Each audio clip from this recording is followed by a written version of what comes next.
Welcome everyone who is joining. We are so delighted to have you here for Ian Santos's webinar on developing your influencing skills. We're letting the room fill up. If you want to let us know in the chat where you're joining from, we would love to know. Welcome to everybody. Please, we're going to give it another minute or so as the room fills up. You are here. If you're looking for the webinar on developing your influencing skills, you're in the right place with Nexford's the global grid. Very excited. Welcome from Lagos, Nigeria. Innocent, happy to have you here. I'm Jennifer Bongura, Nexford's Director of Career Innovation. We've got some folks from the Philippines joining, which is wonderful. I'm joining from Malawi. Happy to have you here, Gonzalo. Thank you so much. Excited for this session on developing our influencing skills. Again, we're waiting for folks to join. Hi, Peter. Happy to have you as always. Good to see you. Welcome from South Africa. Marianne, also from Lagos, more from the Philippines. We've got a truly global session here today. Excited to have everybody joining. If you want to let us know in the chat again where you're joining from, we'd love to know. And are really looking forward to getting started shortly. Kemi, welcome. Happy to have everybody here. If you want to also put in the chat something that you're excited about today. I'm excited. I have my precious dog. I wish I could show a picture here. I've got my little puppy sitting right next to me. If there's anything you want to share in the chat that we can celebrate, we can also make sure we're celebrating one another during our webinar today. We'll give it another minute. I think the room is filling up. Very excited to have everyone here. Is it someone's birthday today? Oh my God. Okay, June 8th. Ayatunde, happy early birthday. And it's your birth month. Can we believe it's June already? I can't. Well, wonderful. Well, I think that we can go ahead and get started. I am delighted to be here with you today. My name is Jennifer Bongura. Like I said, I am Nexford's Director of Career Innovation. We are here today as part of the Global Grid, which is Nexford's initiative to enable talent around the world to prepare for remote jobs. And this program seeks to increase the awareness around the millions of jobs that are moving online and the skills you need to qualify for them, in addition to building your professional development skills. So this initiative stems from our belief that when equipped with the right education, people should be able to access quality remote work and in-person work, regardless of where you are. So we are here exploring different skills that employers are looking for and how people can join this virtual global talent grid. And we are really honored today to be joined by one of our mentors, Ian Santos. Ian's an award-winning sales and marketing professional whose career spans leadership stints at companies like Jollibee, Colgate, Palmolive, Coca-Cola, GlaxoSmithKline, Mundi Pharma, and Sanofi Consumer Healthcare Philippines, where he is currently country sales head. I'm going to not take up any more time. I'm going to go ahead and turn it over to Ian. Thank you again to everyone for being here today and really looking forward to the conversation. What I will, before I turn it over to Ian, my dear colleague Alucci is going to be monitoring the chat. But if you have a Q&A or questions that you want to put in during the conversation, we will have time for a live Q&A at the end. So please go ahead and put those in the Q&A and not the chat so that we can keep an eye on them and have them all in one place at the end of the session. Very much looking forward to the questions that you all bring and the learning that we're going to take on together during this session. Take it away, Ian. Thanks, Jennifer. Hi, everyone.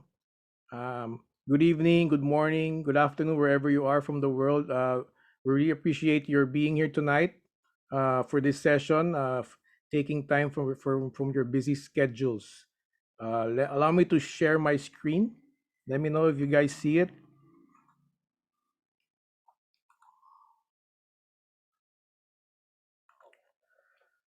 We're good? Looks great. Thank you. All right, so let me get into it. So we're here to learn about how to develop our influencing skills better, right? Uh, Let me first start off with this slide and picture. Any particular face stands out for you guys? Oh, let me go back. Anyone look familiar? Maybe your friend, your idol. So these are basically the world's top 50 social media influencers. You have on top there Cristiano Ronaldo with more than 500 million followers across his social media accounts. Justin Bieber, um, Taylor Swift, The Rock, Dwayne Johnson, The Rock, and if you think about it, you might be asking yourself, do I have to be someone who's athletic, someone who can sing very well, or who can act very well to be an influencer? So we'll tackle that during the session today, and I'll leave you guys to answer that yourself. But on the right side, take a look at this guy. I'm pretty sure a lot of you may be familiar with him, Kaby Lame. He's not an athlete. He's definitely not a singer. He's definitely not an actor, but he has 138 million followers, and he's probably earning millions as well. So, so to sort of answer my question earlier, you don't have to be that athletic or good in acting or singing to be an influencer.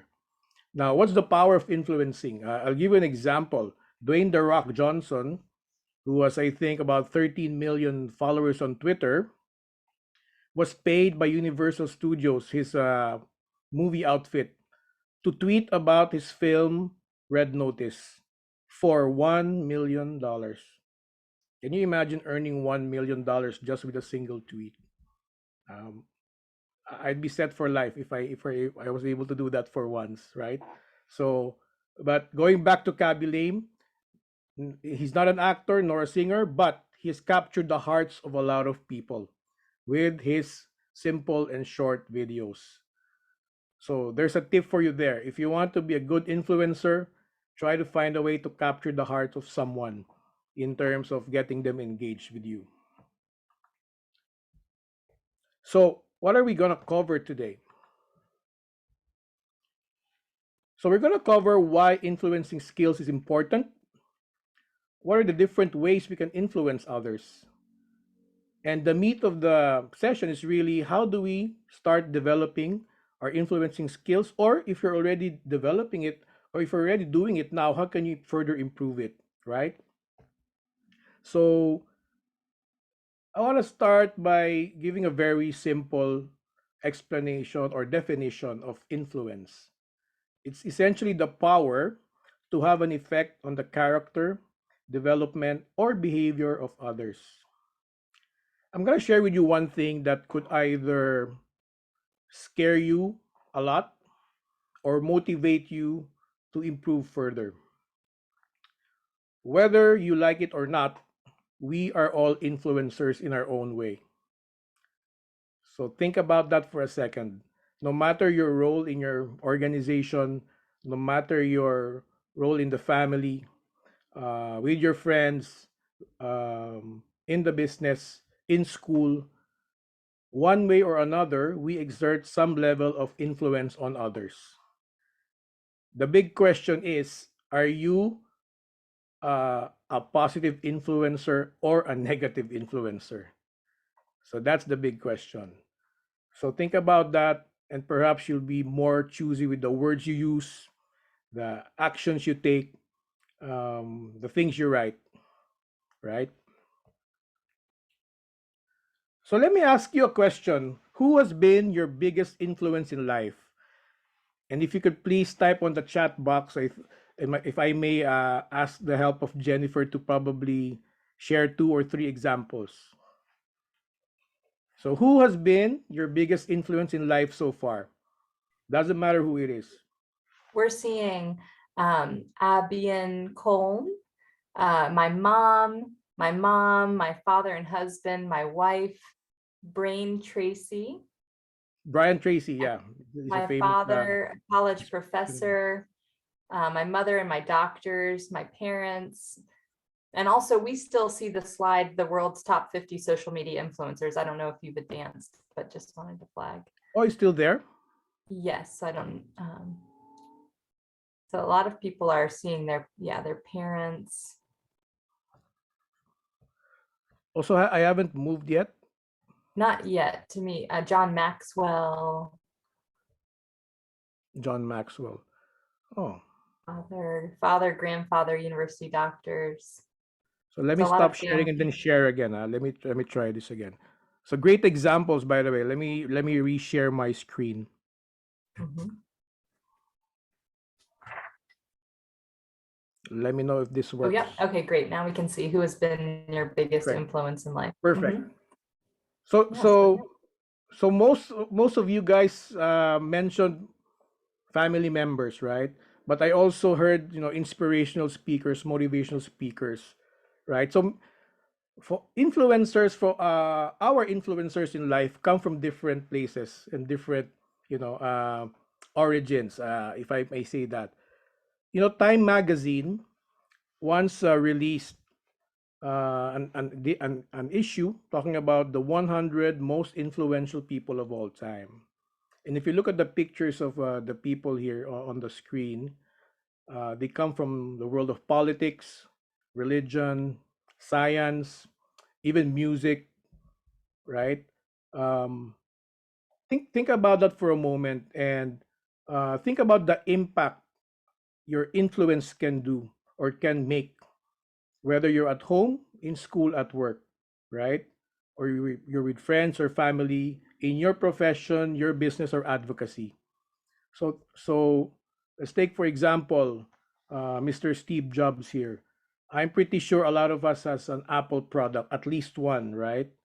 So his influence and impact has lasted even after his own, life on Earth.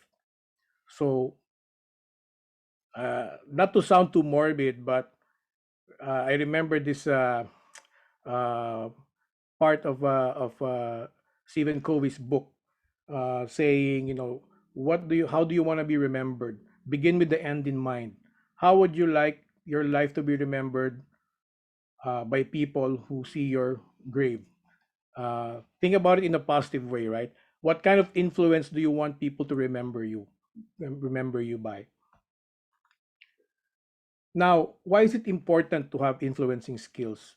Because it has the power to communicate our message and our position. It's crucial in negotiations, whether personal or business.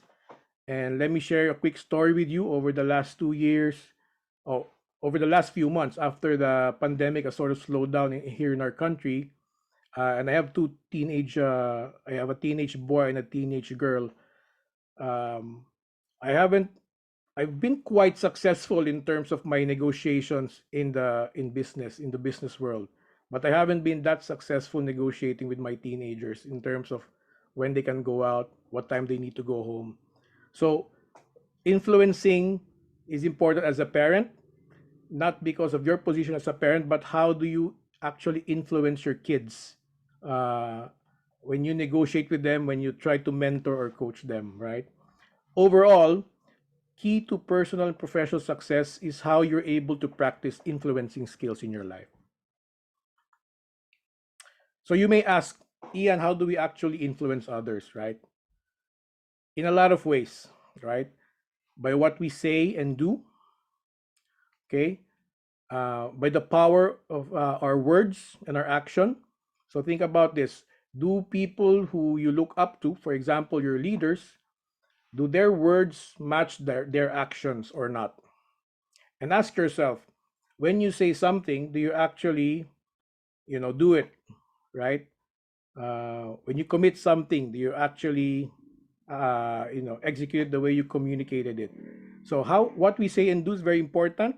How we say and do it is also very important. What's your intonation when you're talking to someone on the phone, right? Well, how about your facial expression, right?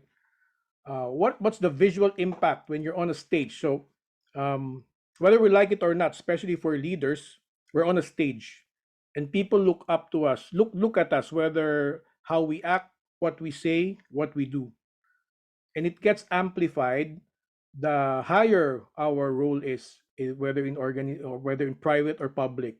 So think about the presidents of your countries, right? A simple message, a simple sentence with simple words gets amplified a lot. So you need to take care of what you say and how you say it. More importantly, also, is when and where do you say it. Let's say, for example, you're coaching someone if you're in sales, um, and you want to be a good mentor or a good coach. You should be giving feedback as as something happens when you're out there on the field, not through email, for example. There's more impact, more influence if you give them feedback right on the spot. This is one of the quotes I really like. The key to successful leadership today is influence and not authority.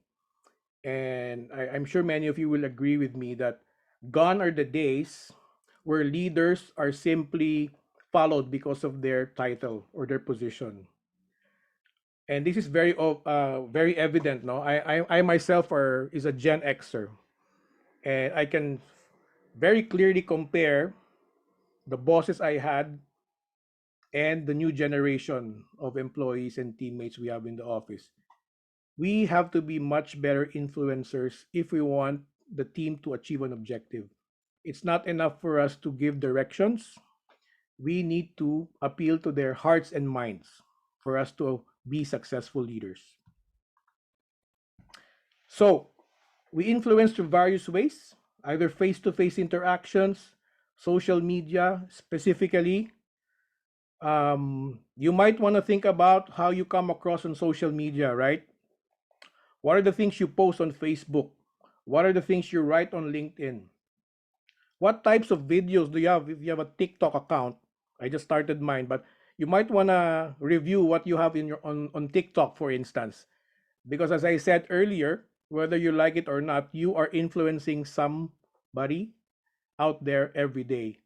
More so if you're a parent and your kids, watch your social media accounts in secret without you knowing. What kind of influence are you giving? So, something to think about for everyone. Now, the most important thing to think about when you are thinking about influence, remember the top 50 influencers I showed earlier. It's not just their popularity, but also what's the trust level that people have with these influencers. So essentially, the higher the level of trust you gain from people, the higher level of influence you can have on them. Now, this is something that cannot happen overnight. It's like a relationship that you need to nurture and develop. But once you get a good amount or level of trust, then you'll be in a good position to influence other people.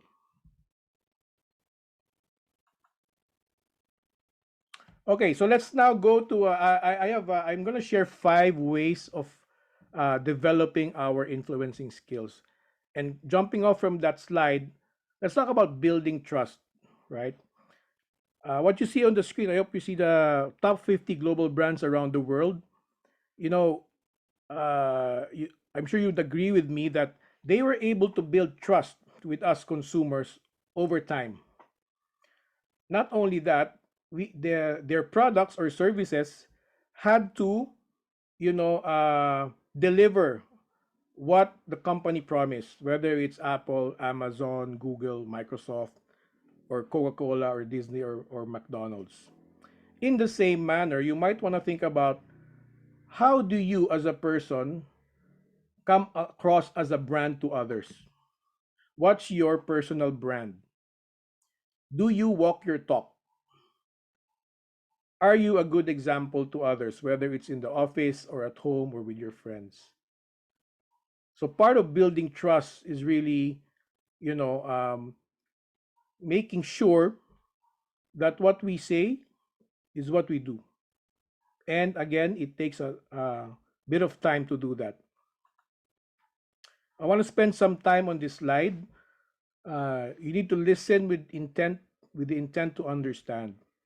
And I'm sometimes guilty of this, especially if it's a crisis situation at work, for example. We oftentimes as human beings, we tend to listen just to wait for the other person to speak so we can say what's on our mind without actually understanding where they're coming from. It's called empathy, right? We need to see the world from other people's point of view so we can understand them better. We need to understand their feelings. I encircled the heart here because sometimes we're too judgmental and we try to, um, especially if we have different points of view with another person, whether it's politics or religion or business, right? We cannot just talk about uh, the a logical or intellectual discussion. We need to appeal to the heart. So that's one key tip, as I mentioned earlier. If you're able to appeal to the heart of someone or a team or an organization, then you'll be able to influence them better. Okay.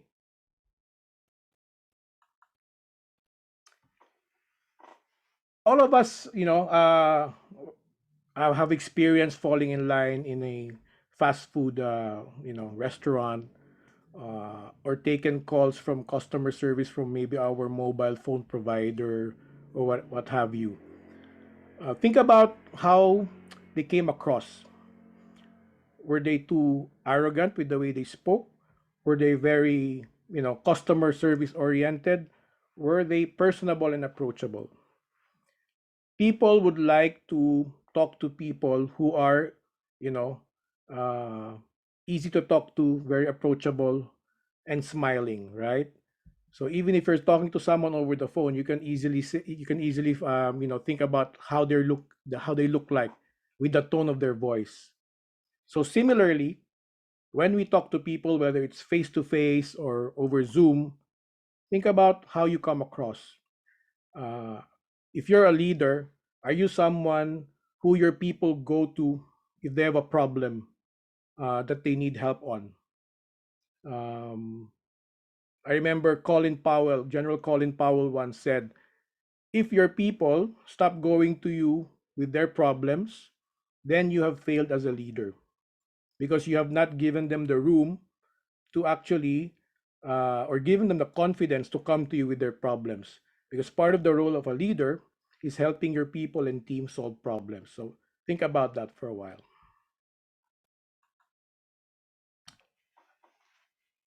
Think about something, and let's take work as an example. Are you someone, whether you're from HR, finance, sales, or marketing, or other departments or supply chain? Are you someone who people go to when they have a challenge at work? Or think about your smaller team. Are you someone who people ask help from to mentor them or coach them? Are you the go-to guy? Because if you're that kind of person, then then your influencing skills multiply because you're able to impact more people by being a go-to guy. But you also have to be consistent and confident at the same time. Confidence breeds confidence, right? Especially during challenging times. Finally, you don't learn how to be good at influencing without observing other people. Try to learn from those who have come before you, the more senior ones, or the good influencers in your group, in your team, in your company. What inspires you? What motivates you with what they do and what they say? So try to get the good stuff there. But ultimately, my tip is you have to be genuine and authentic and be yourself. You cannot be another person. Otherwise, you will not come across as an authentic and influential person. You have to get the best of both worlds and try to combine it and immerse it into your own personality, right? So, briefly summarizing, 5 key things to develop our influencing skills: build trust, listen with the intent to understand or empathize, be personable and approachable, be confident, consistent, and reliable, observe and learn from influencers at work, school, or at home. I have another quick question to you guys. Do you remember your best or worst bosses ever?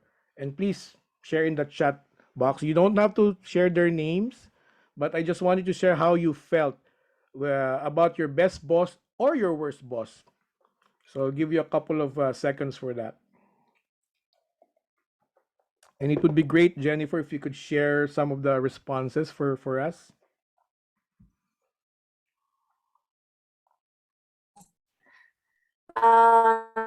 Yes, look like we have a lot of, oh yeah, very much. Yes, I do. Terrible boss. And Basma's not giving us the name, which is fine. No names Please needed. don't give us the name. We don't want Some a we don't lot want of 800 people to know about it. right. Pressure, yelling, people, yeah. Um, people who are not communicating. So yes, it looks like this is resonating with a lot of people who had a lot of impactful or memorable experiences with their boss. Uh-oh. Great. Yeah. Okay. Thanks for sharing that. So as you reflect on this question and your answers, you might want to ask yourself, am I a type of boss if you're a boss right now or a leader, right? Or even if you're not a boss or a leader, if you're a coworker in a team, am I the type of coworker that my coworkers would someday define as, oh, he or she is one of the best ever coworkers I had? Or will they say that, oh, that guy Ian was one of the worst bosses I ever had. I can never forget him. He's so bad I could even remember how to, draw his face. so so something again to think about. You influence either in a positive way or a negative way. And I'm sure most of you guys would want to be a positive influencer, right? So let's talk about personal leadership at work. Again, I say personal leadership is because you don't necessarily have to be a leader to have a leadership influence at work. Build trust by modeling leadership values. Be known as an expert on something. Hone IQ. Yemi Fasoon talked about emotional intelligence in his webinar, but more importantly, I don't often hear people talking about AQ, which is adversity quotient. Think about the type of influence or example that you're able to give to your team if they see you as someone who's very resilient, very agile in terms of getting over the hump, getting over challenging times, and still helping the team accomplish their goals. Are you a mentor or a coach at work? If you want to be more influential at work, if there's an opportunity to get some training or a role to mentor or coach, you might want to get into that, even as a practice. If you don't know how to mentor or coach, again, everybody starts from zero, right? So the more we practice, the more we get better at things. If you're a mentor or a coach, I guarantee you'll be able to develop your influencing skills more and more. One of the best quotes I like from John Maxwell talks about leadership being nothing more than influence. And it's really true. No matter how good you are, how much technical skills you have, if you cannot influence your team or organization the right way, then you will fail as a leader. Let's talk about influencing at school. I'm pretty sure a couple of our, or many probably of our listeners tonight are learners, hopefully in Nexford University, right? How do you, how do you become more influential at school? When you're in group work, when you're presenting, when you're working on a case, for example, you have to learn how to confidently convey your thoughts and position through impactful words and action. So, impactful words are not enough. There has to be aligned action, right? Um, if you want to establish your leadership, always try to add value to whatever discussion, whether it's a small time discussion or an important discussion in class. When there's a group work, try not to be the one who, the group. I hope none of you are this group mate, right? The group mate who always gets high grades because his or her other group mates are very good. So don't be a freeloader.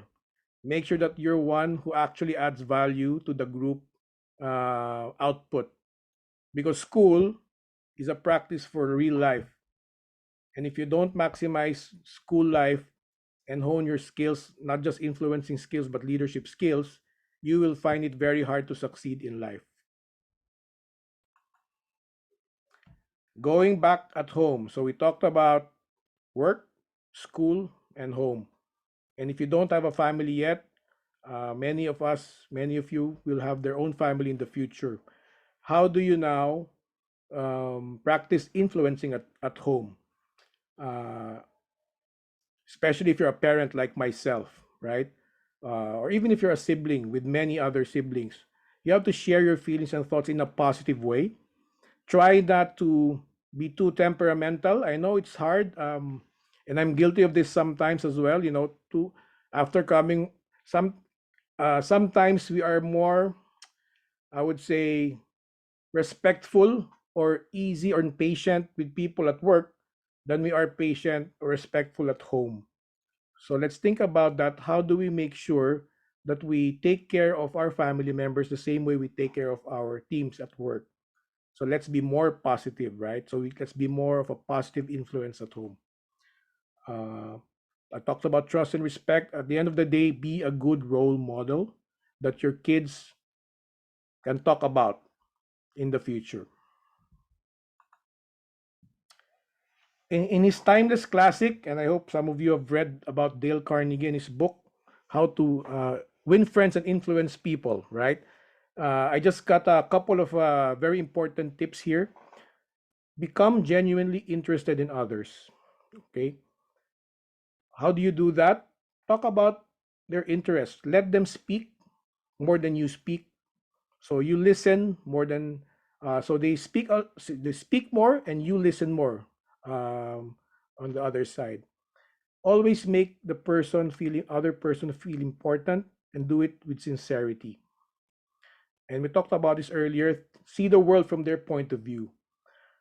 Remember that it's easier to to have a discussion with someone who has an opposing view, whatever it is, versus your view, when we try to understand where they're coming from.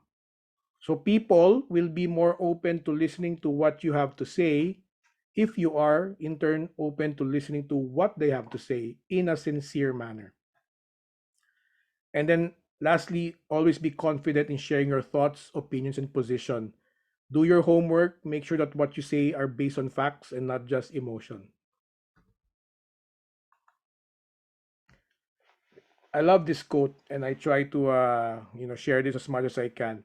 People do not care how much you know until they know how much you care. And it's a universal saying that you can apply at work or at home. Okay? People don't care how much you know until they know how much you care, especially if you are in a leadership role.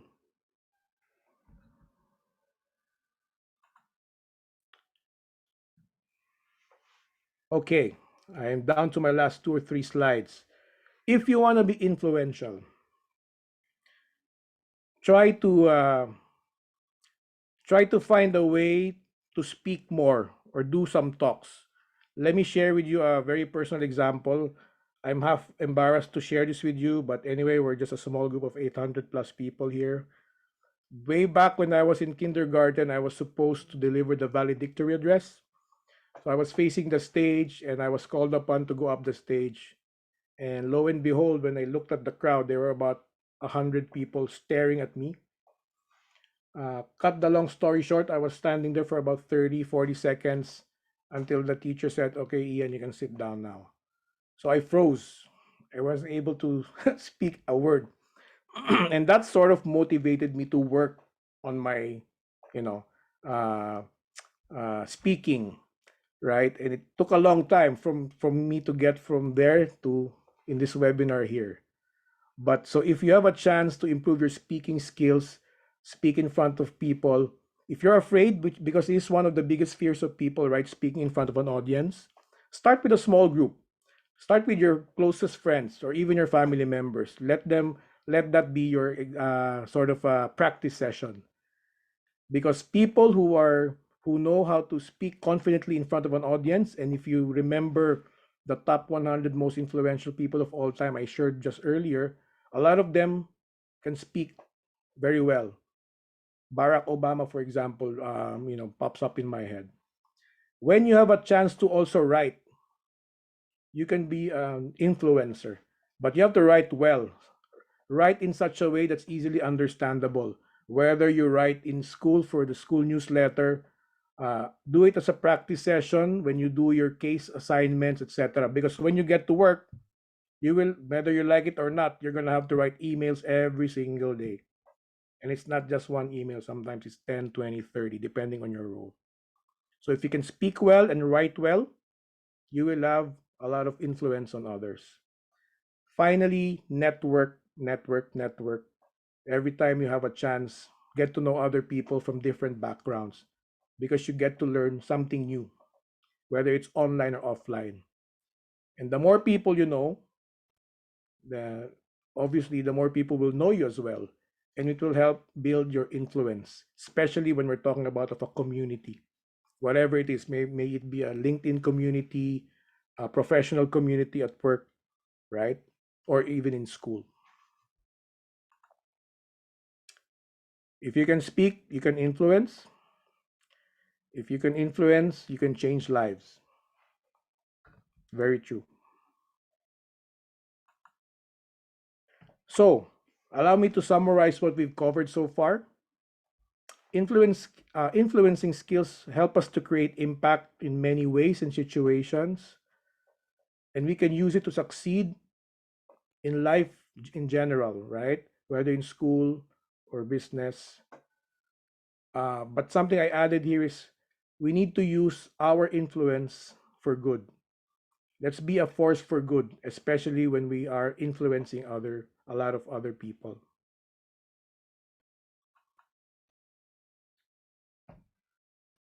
If you have the power to influence, use it for good. And this is my last slide, and I love this saying: I shall pass this way but once. Any good that I can do or any kindness I can show to any human being, let me do it now.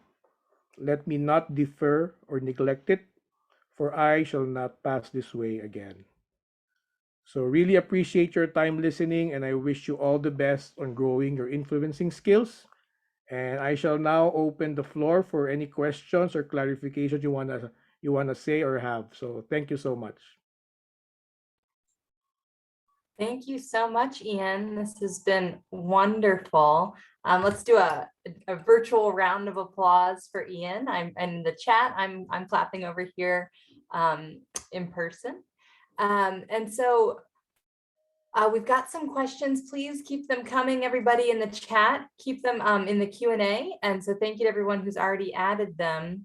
One question here that we have is from says that I once learned that power is the ability to influence the actions of others, either through punishment or reward. In a leadership role, how do we lead with emotional intelligence when our position already gives us influential power? It's actually a very good question. I would say, and I would try to answer it in a simple way, but not easy to do. Put yourself in the position of your subordinate or teammate. How would you feel if you were treated this way by the leader? And I think you'll find the answer there. So that's how I would answer that question. I hope I was able to give a short but sweet answer. That's great.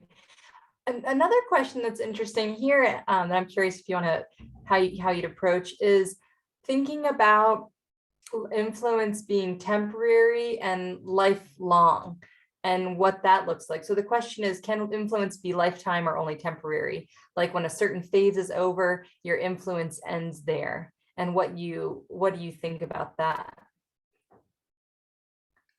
I would say I would agree with that. Sometimes your influence might be temporary. For instance, if you're in a certain role in an organization just for maybe 1 or 2 years, your influence will be at a high, but maybe after that role you decide to go on your own business, for example, or the academe.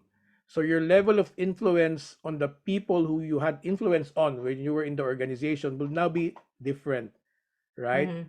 But I would also say that if you want your influence to be long lasting, try to help develop people along the way Hmm.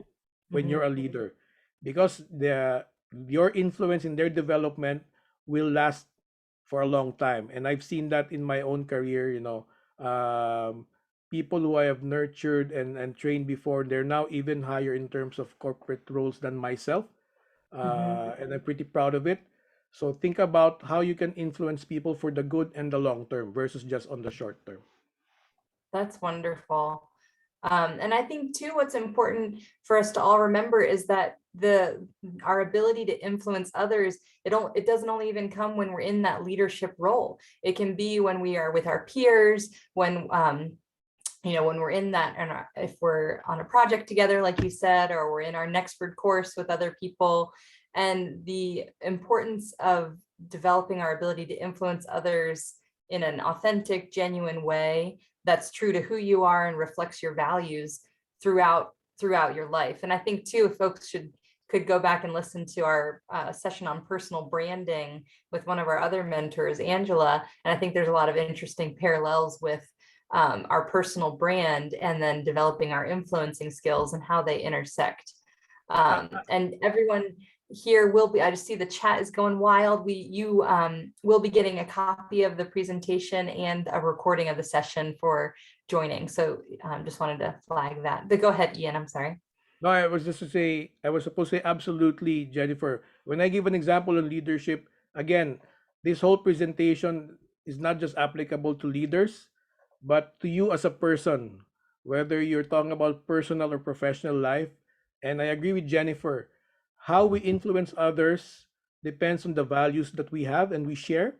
And it gets reflected whether we're with friends, with family, or with schoolmates or with office mates. Mhm. So true. Um, let's see. So we have when joining a new team as their leader, what strategies can you suggest that can make the new leader have immediate or as soon as possible influence on both their team and cross-functional teams? Okay, that's a good question as well. No? I would share my personal technique. Every time I get into a role with a new team, what I try to do is schedule one-on-ones with them. And the first one-on-one is doesn't talk about the business at all. We talk about family, whatever they want to share. Of course, I don't force them to share. I want to learn about them as a person, and I also take that as an opportunity for them to ask me. So it's more of a personal kind of a chat, getting to know their ambitions in life, their motivations, even before we get to the business part of the chat, which I schedule on a separate note. Because doing that will make them feel that you are interested in them as a person and not as a teammate. So that's my tip. That's great. I think that people feel like they're humans, human first. Yep. Um, let's see. So we've got more questions coming in.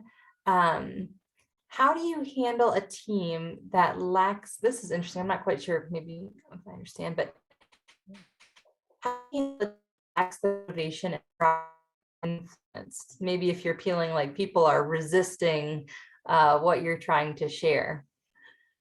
Sorry, Jennifer, I lost you for a bit there. Can you kindly repeat the question? Certainly. How do you handle a team that lacks motivation and maybe the drive to be influenced? But I'm not, maybe I'm not sure if the question reframed is when your influencing skills are not meeting your audience or your group. I'll try to answer, but let me know if this answers your question. Whoever that person who asked this, um, I would sort of liken it to training people. It all depends on their attitude, right? No matter how good of a trainer you are, or no matter how great of a course you have, if the person is not willing to be trained and learn something new, then you will not succeed. Similarly, if you are in your question, I'm surmising that there's also sort of an attitude or attitude issue with the people who do not want to be influenced in the right way. Then as a leader, you might have to make a difficult decision. Are these the people you actually think will help the team achieve its goals? But of course, that's the last resort. I would say go again on one-on-one. Talk to them about what motivates them. What are the reasons why they're acting this way? Give them the benefit of the doubt first, and then once you get past that phase, and if all bases have been covered, then you have to decide as a leader. Perhaps we need to change some, people in the team. Mhm. And I think too, sometimes it's a hard, when we have these situations where we feel like people are resisting what we are trying to communicate, we have to take a step back ourselves as colleagues, as leaders, as team members, and say, maybe I'm not, maybe some of it is coming from me. And Yeah. maybe that is, if you have someone trusted on your team that you can go to honestly and say, hey, I've been trying to move forward X, Y, or Z, and I'm getting resistance. Do you have any feedback on what how I'm not communicating in a way that people are, that they're receptive to it? So I think that sometimes can be a harder reality to accept, but is a possibility. Yeah, that's a great point, Jennifer. And I've found myself in that situation before, because sometimes Mhm. you think you're communicating well enough, but actually they don't understand you. So great point you mentioned there, Jennifer. Mhm.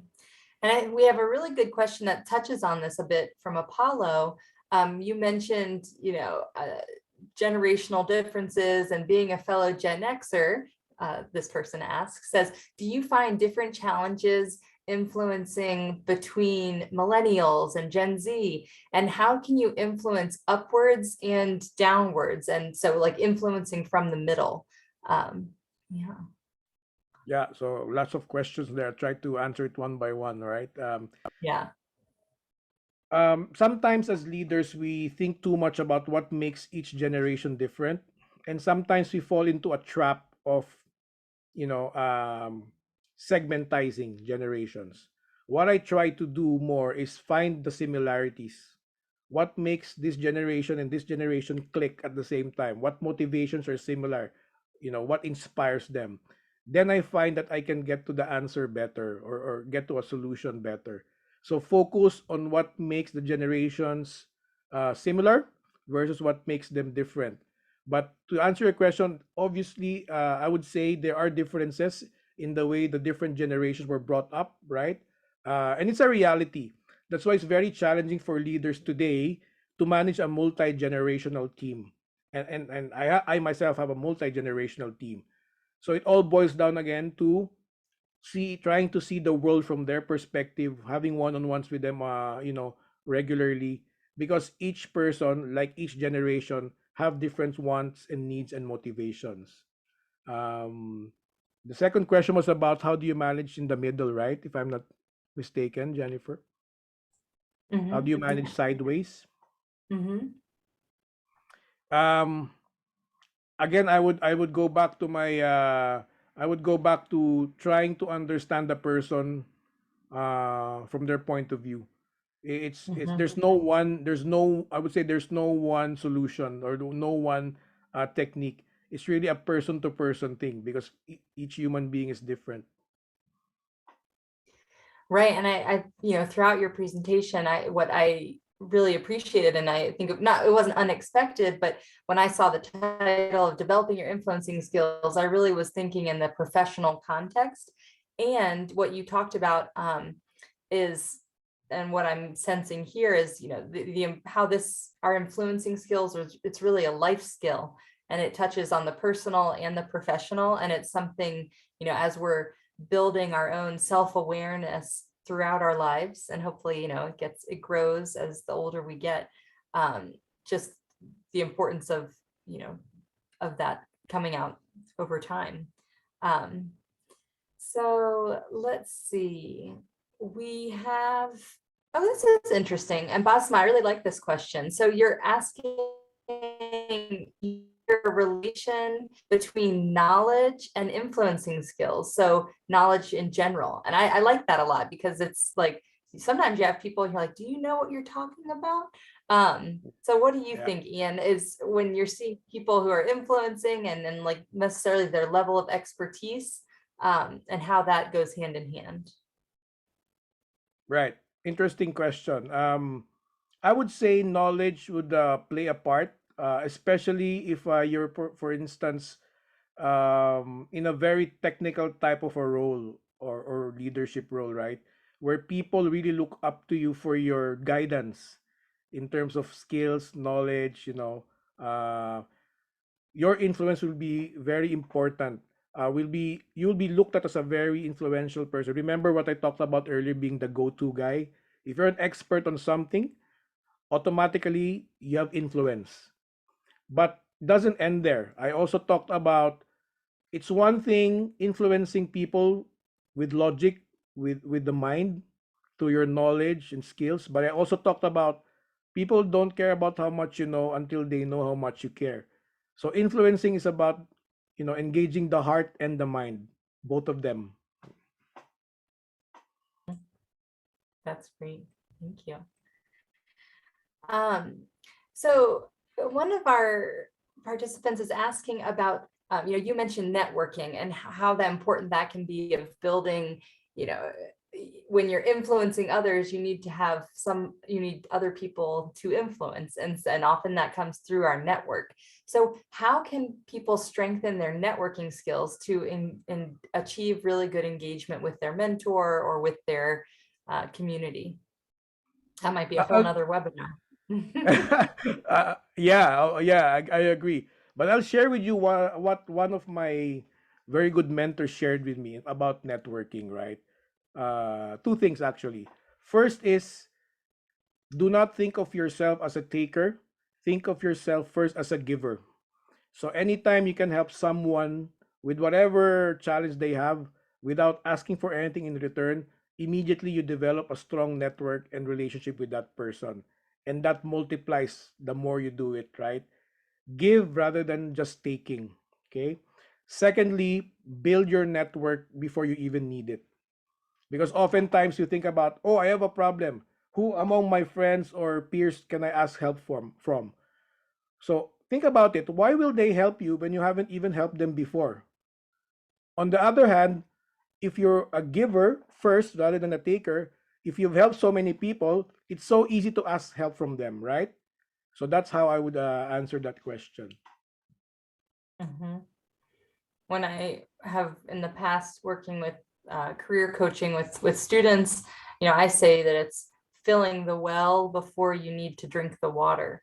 Exactly. And really, and it's hard. I think that is a challenging, and it's a skill that we hone over time, because you don't necessarily want, it's not a numbers game where you need to connect with every single person in the world.